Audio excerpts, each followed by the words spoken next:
Hello students, आज मैं आरत सिंह आपको स्ट्रेट लाइन कोऑर्डिनेट का एक चैप्टर है स्ट्रेट लाइन सरल रेखा के बारे में आप बताने जा रहे हैं। सरल रेखा जो है तो सबसे पहले हम सरल रेखा का क्या पढ़ेंगे, डेफिनेशन। सरल रेखा क्या है? सरल रेखा स्ट्रेट लाइन दो बिंदुओं को मिलाने में जितने बिंदुएं आपस में मिलती है ना, जितनी बिंदुएं आपस में मिलेंगी इसको आपस में जब हम मिलाएंगे, देखिए रेखा तैयार हो जाएगा। दो बिंदु को मिलाने में जितनी बिंदुएं मिलती हैं इसको जब आपस में मिलाते हैं तो एक स्ट्रेट लाइन सरल रेखा तैयार होता है। सरल रेखा स्ट्रेट लाइन, इस सरल रेखा के बारे में हम जानेंगे। सरल रेखा में सबसे पहला बात जो आपको जानना है, सबसे इंपॉर्टेंट बात जो जानना है वो बात है स्लोप, ढाल। स्लोप इसको स्लोप को ग्रेडियंट भी कहते हैं। ग्रेडियंट ढाल। स्लोप को क्या कहते हैं? ग्रेडियंट कहते हैं ढाल। स्लोप जैसे आपने देखा होगा ओवर ब्रिजों में, ब्रिज में भी स्लोप होता है, ठीक ना। तो स्लोप जो होता है उस स्लोप ऐसे बनता है। स्लोप यही ढाल है स्लोप। इस स्लोप को डिनोट m से करते हैं, tan थीटा से करते हैं और dy बाई dx से करते हैं। ये तीन डिनोट करने का सिंबल। m क्या होता है? m में नंबर लगाते हैं। स्लोप क्या होता है? नंबर में। इसमें क्या होता है? एंगल में लगता है। इसमें क्या होता है? कोई कर्व इक्वेशन होता है। इसमें कोई कर्व इक्वेशन होता है। कर्व इक्वेशन को डिफरेंशिएट करने से जो आता है वो उसका स्लोप होता है, ग्रेडियंट होता है। और एंगल में जब स्लोप दिया रहे, एंगल में दिया रहेगा 30 डिग्री, 40 डिग्री, 5 डिग्री, तो उसको हम tan थीटा में लिखते हैं। tan थीटा में क्यों लिखते हैं? क्योंकि tan थीटा में p बाई h होता है, p बाई b होता है। tan थीटा नहीं, p बाई b होता है। स्लोप जब भी बनेगा तो आपको p बाई b में परपेंडिकुलर बाई बेस बनता है, परपेंडिकुलर बाई बेस। और किसी भी ट्रायगोनोमेट्रिकल फंक्शन में p बाई b नहीं होता है, परपेंडिकुलर बाई बेस नहीं होता है। परपेंडिकुलर बाई बेस केवल होता है tan थीटा में। इसीलिए स्लोप जब भी बनेगा, स्लोप मींस ऊपर से नीचे की तरफ स्लोप बनेगा और एंगल दिया रहेगा तो उसको कहां फिट करेंगे? tan थीटा में। अगर अंक दिया है तो m इसका सिंबल है। और इस तरह का इक्वेशन दिया रहेगा तो उसको हम डिफरेंशिएट करके निकालते हैं उसका स्लोप। तो सबसे पहला जो स्ट्रेट लाइन की बात है यही है स्लोप, ढाल जब भी बनेगा, बनेगा क्वेश्चन में दिया रहेगा स्लोप ढाल। तो अब बात आती है कि एक्स अक्ष का ढाल क्या होता है। तो एक्स अक्ष का जो ढाल होता है, एक्स एक्सिस और वाई एक्सिस, स्लोप जो होते हैं एक्स एक्सिस और वाई एक्सिस पे बनते हैं। तो स्लोप जो बनते हैं एक्स एक्सिस वाई एक्सिस पे, तो देखिए एक्सिस जो बनेगा इस तरह से। इन बातों को अच्छे से देखिए, लास्ट तक वीडियो को देखेंगे, लाइक करेंगे, सब्सक्राइब करेंगे, कमेंट बॉक्स में आप लिखेंगे। तो देखिए, तो जो ये एक्सिस है, एक्स अक्ष, वाई अक्ष, है ना, एक्स डैश नेगेटिव, ये पॉजिटिव। तो एक्स अक्ष का जो ढाल होता है, एक्स अक्ष का ढाल देखिए, एक्स अक्ष के ढाल में थीटा कितना का बनाएगा? 0 डिग्री। तो tan 0 का मान कितना होता है? tan 0 का मान एक्स अक्ष का ढाल क्या होगा? ये हॉरिजॉन्टल लाइन है, ये क्षैतिज रेखा है। क्षैतिज रेखा पर ढाल कुछ नहीं, समानांतर है। क्षैतिज रेखा पर ढाल कुछ भी नहीं है, वो समानांतर है। तो उस पर ढाल क्या होगा इसका? m = 0। अब बोलता है कि y अक्ष पे ढाल क्या होगा? y अक्ष का ढाल। तो y अक्ष के साथ थीटा कितना का बनेगा? 90 डिग्री।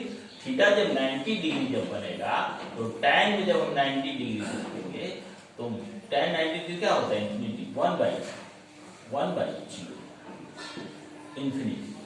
तो y अक्ष के साथ ढाल क्या होता है? y अक्ष का ढाल क्या होगा? इंफिनिटी। y अक्ष का ढाल क्या होगा? इंफिनिटी। y अक्ष के साथ ढाल होगा इंफिनिटी और x अक्ष के साथ क्या होगा? 0। क्योंकि 90 डिग्री का क्या वैल्यू होता है? इंफिनिटी। तो इस बात को आपको हमेशा क्वेश्चन के साथ याद रखना होता है। जब इक्वेशन की बात आती है उसमें क्या होता है? एक्स अक्ष का समीकरण पूछता है तो क्या होता है? एक्स अक्ष का समीकरण y = 0 और y अक्ष का समीकरण तो x = 0। और ढाल की बात जब पूछता है तो x अक्ष के साथ ढाल क्या बनता है? x अक्ष के ढाल बनता है 0 और y अक्ष के साथ ढाल क्या बनता है? इंफिनिटी, क्योंकि x अक्ष के साथ थीटा 0 डिग्री बनता है और y अक्ष के साथ थीटा 90 डिग्री बनता है। और आप पहले हमने बताया कि ढाल जब भी निकालना है एंगल दिया रहेगा तो उसको tan थीटा रखना है। tan थीटा क्यों रखना है? क्योंकि परपेंडिकुलर बाई बेस जब होगा तभी ढाल बनेगा, और परपेंडिकुलर बाई बेस किसमें बनता है? तो perpendicular by base tan theta में बनता है। Perpendicular by base tan theta में बनता है, इस बात को आपको ध्यान रखना। और tan थीटा में ग्रेडियंट या ढाल, उसको हिंदी में पर्नो भी कहा जाता है, इस बात को आपको हमेशा ध्यान रखना है। अब ढाल की बात जो आती है, स्लोप की जो बात आती है, ये एंगल के साथ हो गया, कर्व के साथ हो गया, और m जो है इसका सिंबल है। कर्व के साथ जब ढाल दिया बनाना होता है तो आप कैसे बनाएंगे? कर्व के साथ जब ढाल बनाना, कोई इक्वेशन दिया रहेगा तब ढाल आप कैसे बनाएंगे, इस बात को आपको ध्यान देना है। जब वक्र इक्वेशन, कर्व इक्वेशन, वक्र समीकरण y = x² दिया रहे तो इसको डिफरेंशिएट करेंगे, dy by dx differentiate with respect to x, x² by dx dy by dx equal to 2x, differentiate हो गया तो दिया रहेगा यहाँ पर एट द पॉइंट 1 2 3 4 5 6 कोई भी पॉइंट दिया रहेगा, उस पे आपको ढाल निकालना होता है। तो x का वैल्यू हमने 2 रखा तो dy by dx equal to 2, तो 2 into 2 x का वैल्यू कितना रखेंगे? 2, तो कितना आ गया? 4। फिर से देखिए, वक्र समीकरण पे ढाल निकालना होगा, कर्व समीकरण पे ढाल निकालना होगा, तो ढाल निकालने के लिए ऐसा इक्वेशन एक दिया रहेगा, x = y², ये कर्व इक्वेशन है। कर्व इक्वेशन अब किस पॉइंट पर आपको ढाल निकालना है? पॉइंट निकालना है आपको 2 पर, 3 पर, 4 पर, 5 पर, -1 -2 कुछ भी नंबर कोई दिया रहेगा जिस पे आपको स्लोप निकालना है, इस बात को आपको हमेशा ध्यान रखना है। डिफरेंशिएट करेंगे उस इक्वेशन को, जो इक्वेशन आपका दिया रहेगा उस इक्वेशन को डिफरेंशिएट करेंगे, differentiate with respect to x, dy by dx dx² by dx। आपको जिस पॉइंट पर निकालना है स्लोप, उस पॉइंट को यहाँ पर रखेंगे। देखिए x के जगह पर हमने कितना रखा? 2 2 या 4, x के जगह हमने क्या रखा? 4। तो अब आपका स्लोप कितना आ गया? m = स्लोप कितना आ गया? 4। स्लोप कितना आ गया? 4। स्लोप आपका आ गया 4। इस 4 को देखिए हमने डिफरेंशिएट करके निकाला तो स्लोप आपको 3 फॉर्म में होते हैं। जब कोई अंक में दिया रहेगा तो m थीटा में दिया रहेगा स्लोप, तो उसको रखेंगे tan थीटा में, और कर्व इक्वेशन कोई भी दिया रहे और उसमें निकालना रहेगा तो पॉइंट कोई दिया रहेगा उस पे आपको निकालना होगा स्लोप। स्लोप के बारे में हम लग रहा है कि आपको समझ में आ गया होगा। स्लोप को कैसे निकालेंगे, स्लोप कैसे डिनोट होता है, इस बातों को आपका को समझ में आ गया होगा। अब अगला जो बात आता है, स्लोप जब हम निकालते हैं तो 2 बिंदु से भी स्लोप निकाला जाता है। 2 पॉइंट, स्लोप ऑफ 2 पॉइंट्स, 2 बिंदुओं से ढाल निकालने का देखिए क्या फॉर्मूला है। स्लोप निकालने का फॉर्मूला, 2 बिंदु दिए रहेंगे ऐसे, a b x1 y1 x2 y2, x1 y1 x2 y2, ये 2 बिंदु हैं, 2 पॉइंट से इनसे आपको स्लोप निकालना है। तो आप स्लोप कैसे निकालेंगे, इस बातों को ध्यान दीजिए। अभी तक आपको हमने बताया कि स्लोप दिया रहेगा, एंगल में स्लोप दिया रहेगा, इक्वेशन में स्लोप दिया रहेगा, कोई संख्या m। अगर स्लोप ऐसा नहीं है, स्लोप में 2 पॉइंट दिए हुए हैं, 2 बिंदु दिए हुए हैं, तब आप स्लोप कैसे निकालेंगे, ढाल कैसे निकालेंगे, ग्रेडियंट कैसे निकालेंगे, इस बात को ध्यान रखेंगे। ये स्लोप जो है आगे हायर क्लासों में भी इसका जरूरत पड़ता है, इंजीनियरिंग में भी इसका जरूरत है, मैकेनिक्स में भी इसका जरूरत है, स्लोप को, ठीक ना। इसलिए स्लोप को आप अच्छे से देखिए। 1 मार्च से हमारा 12 का बैच स्टार्ट होने जा रहा है। 1 मार्च 2022, 1 मार्च से 12 का बैच स्टार्ट होने जा रहा है। इस बात को आपको ज्यादा से शेयर करना है, लाइक करना है, सब्सक्राइब करना है, कमेंट जरूर कीजिए। इतना जितने भी हमारे पुराने नए छात्र हैं सभी इस बात को ध्यान देंगे और देखेंगे। तो point of 2 slope, point of 2 बिंदुओं से ढाल आपको निकालेगा ना। हमें 2 बिंदु से ढाल निकालने के लिए देखिए क्या होता है, ठीक, 2 बिंदु से ढाल, तो स्लोप ऑफ 2 पॉइंट, 2 बिंदु से ढाल, 2 बिंदु ढाल समीकरण या दो बिंदु केवल ढाल भी आप बता सकते हैं। दो बिंदु ढाल होता है y2 minus y1 by x2 minus x1, y2 minus y1 by x2 minus x1, क्योंकि पढ़ेगा इंडिया तभी बढ़ेगा इंडिया। तो स्लोप कैसे निकालेंगे, तो y2 minus y1 by x2 minus x1। अब हम एग्जाम्पल आपको बताते हैं, 1 2 माइनस 1 0, तो 0 ये है x1 y1, ये है x2 y2, तो 0 2 minus 1 minus 1, minus 2 by minus 2, cancel करेंगे तो कितना आएगा स्लोप, कैंसिल करेंगे स्लोप आएगा 1, स्लोप आएगा 1, स्लोप आएगा कितना 1, आपका स्लोप आ गया 1, आपका स्लोप आ गया 1।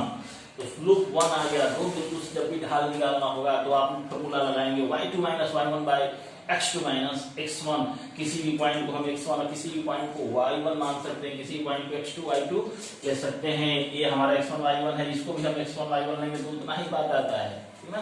इससे हम दो बिंदु से ढाल निकाल सकते हैं। दो बिंदु से ढाल निकालने की ये जो हमारा चैप्टर है स्ट्रेट लाइन, सरल रेखा जो हमारा चैप्टर है, बहुत इंपॉर्टेंट चैप्टर है, ठीक ना। इससे हम आप इसका अगला जो वीडियो है उसको भी आपको ध्यान से देखना होगा, तब जाकर इसमें और बातें समझ में आएंगी, ठीक ना।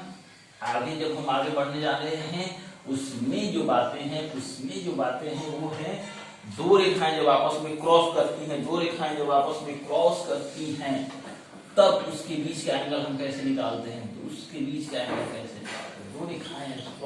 दो रेखाएं सीधी ए बी और सी, दो रेखाएं जब आपस में क्रॉस करती हैं तो उनके बीच का एंगल हमको निकालना है tan थीटा। दो रेखाओं के बीच का कोण, दो रेखाओं के बीच का कोण, दो रेखाओं के बीच का कोण tan थीटा। एक रेखा का स्लोप हो गया m1, दूसरा रेखा का स्लोप हो गया m2, तो क्या होता है m2 minus m1 by 1 plus m1 into m2। यहाँ होता है पॉजिटिव और नेगेटिव। आपको देखिए अभी हमने दो एंगल बनाया है, एक छोटा एक बड़ा, एक छोटा ये और ये एंगल आपस में इक्वल होते हैं, वर्टिकल ऑपोजिट एंगल है शीर्षाभिमुख कोण, और ये एंगल आपस में इक्वल होंगे कोण। तो दो हमने बनाया पॉजिटिव और नेगेटिव। m2 माइनस m1 दूसरी रेखा की ढाल माइनस पहली रेखा की ढाल by 1 plus m1 into m2।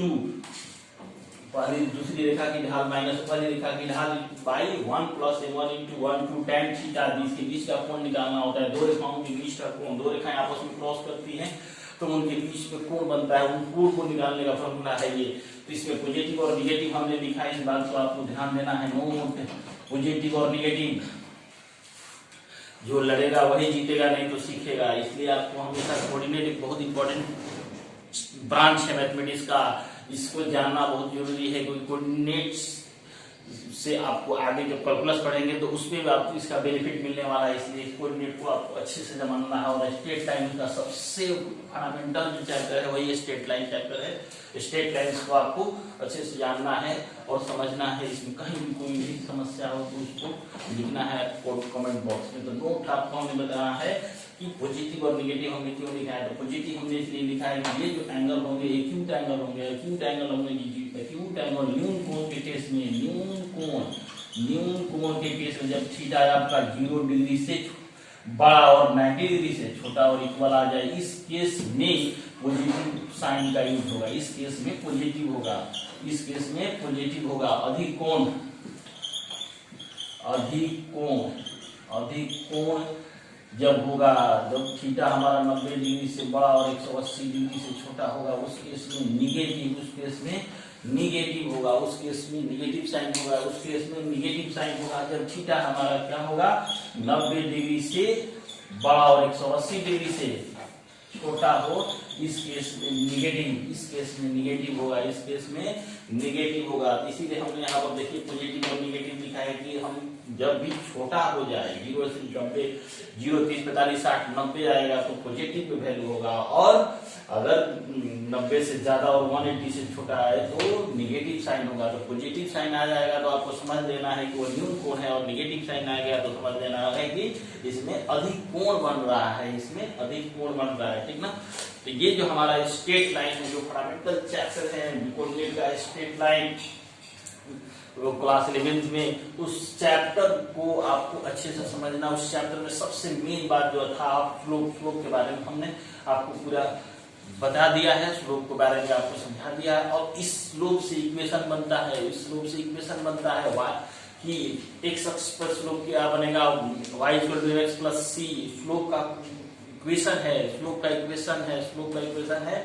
उस इक्वेशन को आपको पढ़ना है। स्लोप का इक्वेशन आपका है जो अगले वीडियो में हम आपको बताने जा रहे हैं, इंटरसेप्ट फॉर्म, स्लोप अंतःखंड रूप, स्लोप अभिलंब रूप, स्लोप का y अक्ष के साथ अंतःखंड रूप।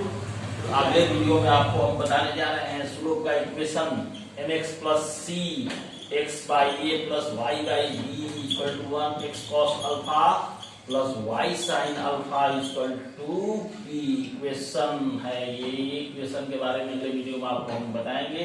अगले वीडियो को आपको देखना है, जरूर देखिए अगले वीडियो को और इस कंसेप्ट को क्लियर कीजिए। Okay, thank you.